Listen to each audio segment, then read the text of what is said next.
Good morning, everybody, and welcome back to Edgington, the city on the edge, where we had a bunch of mischief yesterday, day 64, but it is now day 65, and the only thing we have to worry about is the 4 skeletons currently marching on their way towards the road. Don't know who's going to encounter them first. I don't actually, as a point, see anybody on patrol. Hang on, let's have a look here. Where's our guards? Well, there's one. There's Garrett. I presume they've gone off road. Is Garrett like the last standing person on our night watch?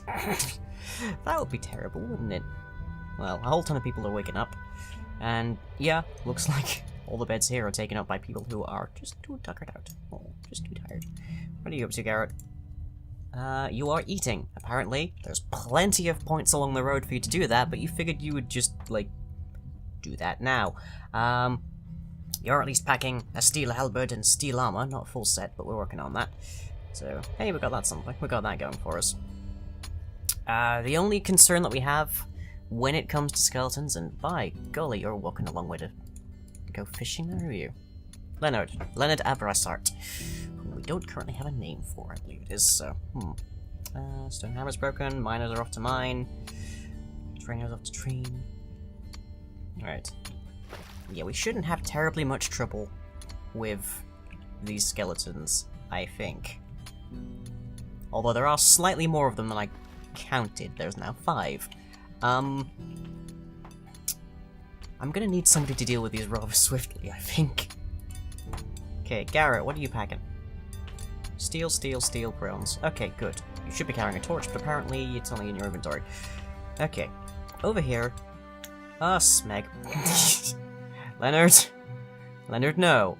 Do not deal with the skeletons. Although you are level 6. But you're also only carrying a fishing pole. Actually, you have a torch. Yeah, Leonard, you just go towards the guards, please. Go towards the guards, and hopefully Garrett can handle this. At least I hope to hell Garrett can handle this. So just this way. If we're lucky, you'll lure them. No, they're actually completely uninterested in Leonard, apparently. See, if they get to the water, that's my biggest concern. Once they're in the water, we can't actually attack them without using archery. And archery tends to be hit or miss, quite literally. Whereas when we're in melee, we definitely hit. We just have to be close enough. And I'm presuming that this will alert... Oh no, it was not, in fact, for all 3 of them. Right. Come on, Garrett, it's your job.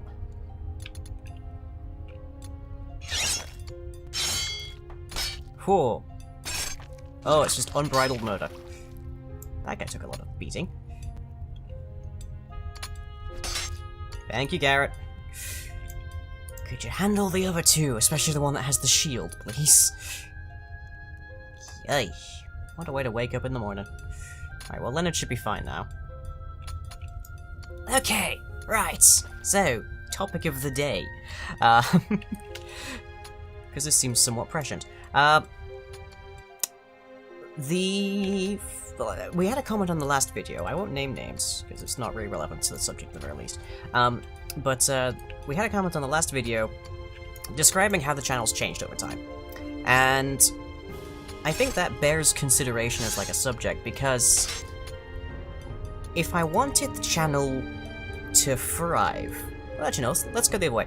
If I wanted the channel to die, if I wanted the channel to be completely bereft of all attention, to have no views whatsoever, to have, like, absolutely no interest going, the best way that I could do that, the absolute best way to accomplish a form of a medium of entertainment that is completely abandoned, is to change nothing for years. I mean, the best example I can really pull up for this recently is Team Fortress 2, which has changed so very little, and yet when Overwatch first came out, I actually was ardent that I wasn't going to give up TF2 for it, was certain that it wasn't going to topple Team Fortress 2 off the top of my, like, gaming list. And yet, I don't know that I've played Team Fortress 2 in over a year, possibly 2 now. If I booted it up, I probably wouldn't even recognize the main menu. And the reason for that is that Overwatch has been continually updated, and new characters have been added, and new stuff has been introduced, and changes have been made to alter the balance of things. Whereas Team Fortress 2 has stayed basically untouched. And it was that way for a while before even Overwatch came out. And this kind of goes, in a deep fashion, into how humans like things. How our tastes are handled. Belinda is now level 7, welcome. And there's a specific, element to this. It goes right down to the cellular. Which is that our brains are made up of neurons. And our neurons... Oh, great helm. Are individual cells, and they have individual connections, and they have individual, chemical compositions and whatnot that determine the outputs that they give and whatnot. And they react to endorphins and endocrines and all sorts of things that just tell them what to, actually... how to react, how to act and whatnot. But they are nonetheless mortal cells. Now, your brain cells last quite a long while, but nonetheless, they'll eventually die. And what's more, they do tend to formalize. They tend to structure themselves so that if you have one over here and it's connected to one over here, and then this signal keeps coming back and forth, so that they'll reinforce that line so that it's less likely that the neuron will go off to a different line. That happens, that's fine. But also, doing so, every time it does that, and then it has less to do to reinforce that line, it now gets less of a kick out of it.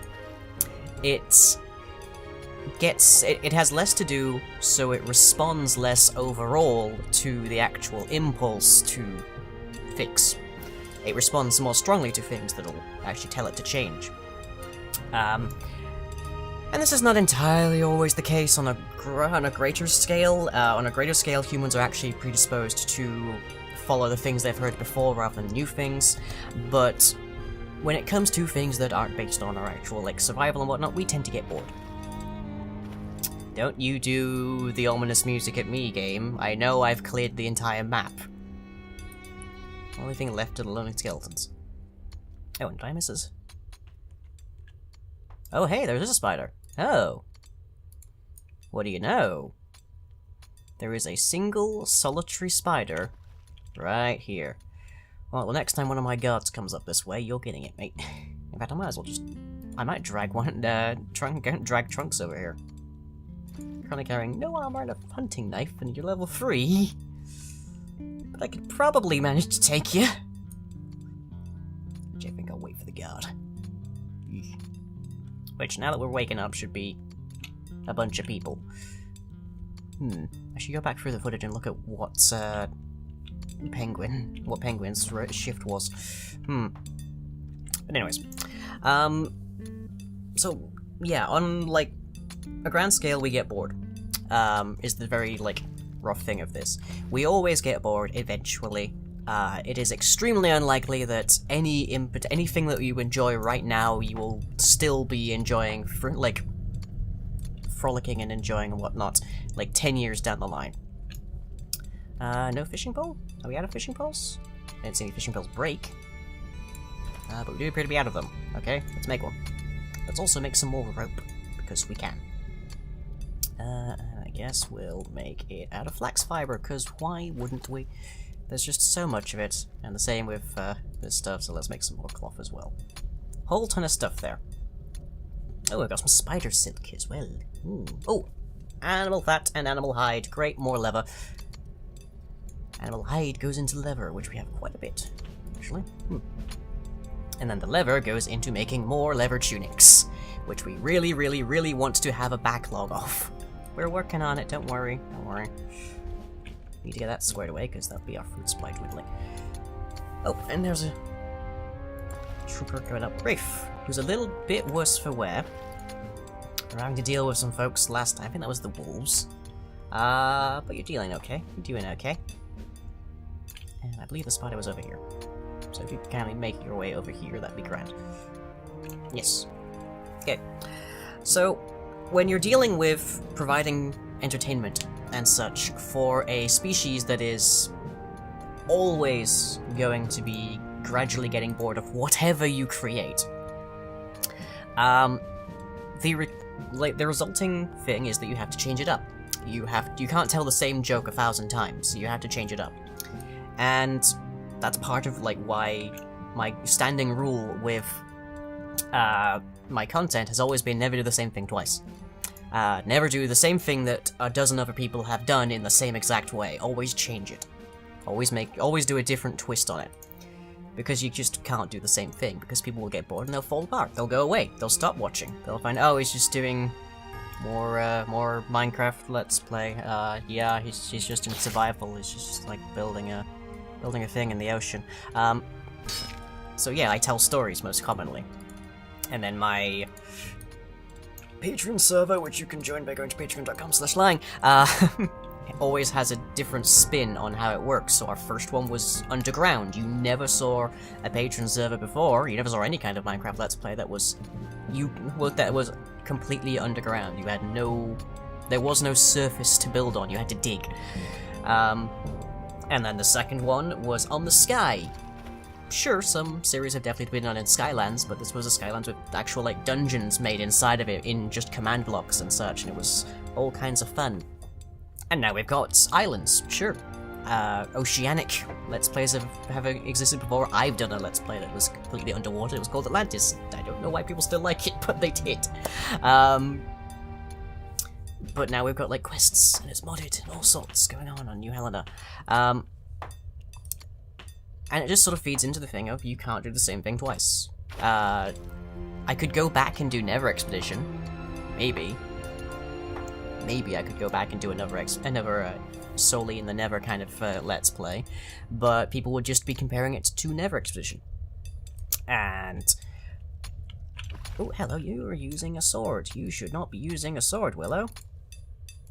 You should be on polearms. Everybody should be on polearms, because swords require you to be right next to somebody, and that's just bad. That's dangerous for our military folk. So, I'm rambling slightly, aren't I? Sorry, I tend to do that. It's one of my failings.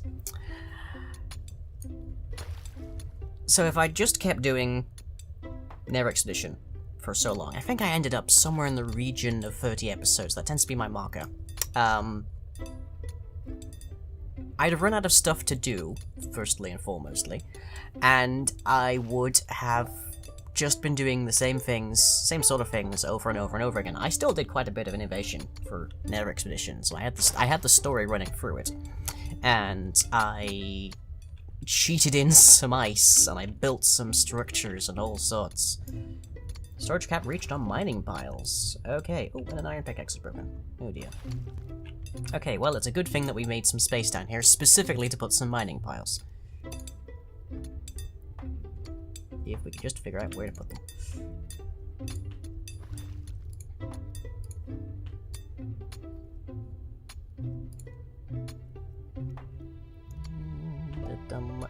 Okay. Doesn't need to be pretty. In fact, this is a mine, so it kind of shouldn't be. By all proper estimations, this should be quite a mess. Which it is becoming very quickly. There.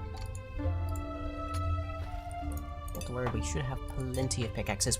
Remember, we don't want to be making steel pickaxes. Because steel pickaxes can pick up silver and gold, and we don't want that. We certainly could. We have the skill for it. Let's make a couple of bronze pickaxes, though. Just to make sure we have enough of those. Because we need those to get the stuff that makes steel, basically. Well, not quite. It's just coal and iron, but nonetheless. So yeah, over time my channel has changed. On the other hand, though, my channel had to change. There was no way it could have stayed exactly the same. Now, people can fulfill a niche. You will see channels like Primitive Technology that are literally just doing the same thing over and over again, but in different contexts. So here's how you make a automated hammer. Here's how you make a thatch hut, that kind of thing. But it's fulfilling a niche in the manner that I am. My niche is Minecraft. Well, stories, I guess. I was about to say Minecraft Let's Plays, but god, that's not a niche anymore. Oy. So my niche is stories. I tell stories through the medium of what used to be called machinima. Or machine cinema. I forget exactly where machinima came from. It was then taken up as like a channel name, and it became just kind of gaudy. How are we doing for long? 88. Really, we're still not on that fishing pole? Are we in need of another fishing pole? Is that it? Well, good thing I made a ton of rope then. Make 5 fishing pole. And Belinda's just going right over me. Jeez. Do you have a like quick learner on you? No, you're just maxing out. Okay. That's good. We want everybody on the road to be at least level 10. Not for any specific region. Like, there's no like exclusive reason of why level 10, other than level 10 is mid-level of this game, and that means that they'll have a pretty reliable chance of hitting people. It just gives us a nice ground level, basically, of our infantry. If our units were all level 20, that'd be magnificent, but that would mean they were in training for a very long while. Level 10 is a decent baseline, I think. And now the world is free of monsters again. Good. Let's hope it stays that way for some time. Don't let me just hear a goblin off in the distance. But, okay. Where is my ramble gonna take me next? So yeah, then what's very interesting is how subtle a lot of the evolution of content can be. So, if you look at my earliest videos, what you'll generally tend to find is a lot of them were the same. Back in the day, I did a lot of hour-long videos because I liked to have something marked and notable that I could accomplish inside of an episode. And what quickly became apparent for most channels on YouTube is that doesn't work out too much. Because what happens is people just don't have, people didn't have the attention span for hour-long videos a lot of the time. You'll still find people making hour-long videos, and that's fine. If it works for them, it works for them. But for the most part, people are looking for, for the most part, people used to be looking for half-hour videos. And then they were looking for 20-minute videos. And now they're looking for even, lower than that, level 10 to 15. 10 to 15 minute long videos. And I'm still rocking around the 20 minutes. And I know that that's going to lose me some viewers on some ends because of just the decline of attention spans, I guess, or just people getting busy, I don't know. But it also means that I can get some good stuff in 20 minutes. 20 minutes has become sort of my target level, I guess, for videos. And I don't know where I'll be in 10 years from now. I've been doing this for 6 years now, I want to say, somewhere in that region. Since around 2012. Where am I going to be in the next 4? We don't know. A lot of people are going to Twitch, which is multi-hour long, but it's live, which is a different kind. It's a different breed of online content. A lot of people are making videos and putting them up on Twitch, which, near as I can tell, is mostly a platform thing. Twitch has issues, and then so does YouTube. YouTube has a lot of issues. But yeah, change. The one constant in the universe is change. Things aren't always going to be the way you remember them, and what's interesting is I was specifically called out for having changed and that my content wasn't like it was when someone was younger. And here's a question. How long ago was that? Because if it was a year or 2, okay, maybe changes happened a little faster than one might have preferred. If it was 3 years, 4 years, if it was Witch in the Woods that you really enjoyed, if it was Night of Fangs, if it was Yokai Temple, which I still miss Yokai Temple. Yokai Temple was nice, but it had an arc and it ended, and that's better than dragging it on. Then think about why those elements stopped. Think about why those elements changed. What point, what decision process went through for that change to occur? And in a lot of cases, the content was done. It was finished. It was a full and realized product. Yokai Temple reached the end of its story. Witch in the Woods reached the end of its story. Never Expedition has been retconned to have finished its story, but it was Never Expedition had a hectic ending. It was the early days. I wasn't quite as good at this gig as I am now. Assuming you'd call me good, I guess. I don't know. It's hard to say if someone's good or bad at a creative enterprise like this, but Randomly has deteriorated. Yes, there's wailing on him. But that's fine, you're supposed to be. You're supposed to be reaching level 10, and then you can go... Oh boy, you're about to be reaching Belinda. Maybe. And Willow? Willow's a little further behind. But, okay. But Belinda's getting just way up towards level 10. Probably be level 10 by the time this episode ends, in fact. And then I can put you in Penguin's roster, I guess. Yep, there we go. Within seconds of me saying it. Okay, Belinda, you are officially free to walk patrol routes. And let's put you on scheduled sleep. I don't know. Actually, hang on. If Penguin died in the morning episode, then that should mean Penguin was in the morning patrol. So we'll take that one. And congratulations. Hey. Okay. And it's now midday. Just in time. Oh, and we have a trader. But you know, being escorted back by Rave. Okay, well, I guess next time we're gonna have some trading done. Who knows? Yeah, I get that people aren't necessarily comfy with change. But, you'd be far less comfy if it's all stayed the same, I'm afraid. So, that's it for now. One thing that's not going to change this episode at the very least is my outro. So, I've been Langabedmon, this has been Edgington. Timberstone 1.52. Hope you've all enjoyed, and I shall, as always, catch you all next time.